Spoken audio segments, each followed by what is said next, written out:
I'd like to tell you now about a second Himalaya story. It's not about someone I've ever met, but someone who's one of my heroes. It is Sir Edmund Hillary, the late Sir Edmund Hillary. He, with the Sherpa Tenzing Norgay, were the first to climb Mt Everest in 1953. And for that alone, he is considered a hero. But it is not for that I consider him one of my heroes and one of my inspirations. There are three other reasons. The first is that when he came down off the mountain, he noticed that the Sherpa people, Nepal, were very poor and needed help. So he spent the rest of his life raising money and actually going to their area and building schools and hospitals and bridges and roads, and dedicated his life to helping these poor people. He turned his success into helping other people. That's an inspiration. Secondly, in the process, he involved his family. He took his wife and all of his children up there, and actually this had three massive advantages. One is they weren't sitting at home playing Nintendo or going to time zone. They were actually in the outdoors, being inspired by nature. He also taught them values by helping poor people instead of, I guess, being egocentric. And thirdly, he created wonderful family bonding time when they were there.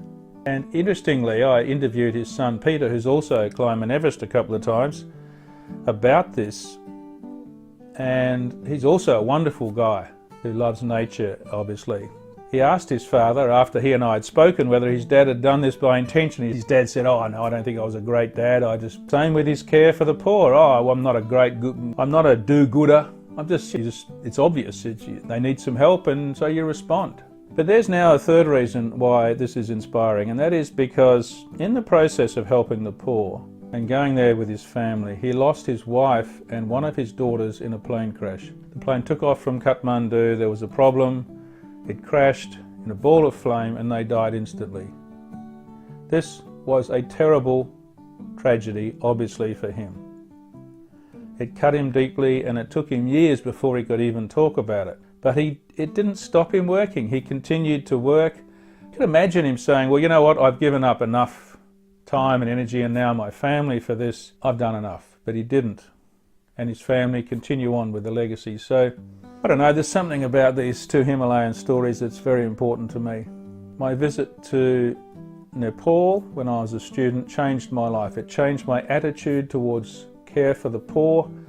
It's affected my own medical career in terms of what I do, affected it massively in terms of what I do. And honestly, but for those mentors taking the initiative, I don't think I would be the same person. I mean, I'm pretty selfish anyway, I think, and quite driven, but I think I'd be maybe more selfish and driven in different ways. So I'm grateful for those mentors. I am grateful for that moment in the Himalayas when these two doctors said, "You don't do things for gratitude, you do it because it's the right thing to do."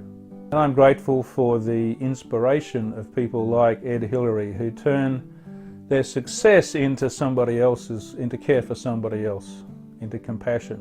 Who spend time with their family and teach them values in a family bonding way. I'm grateful to all of them.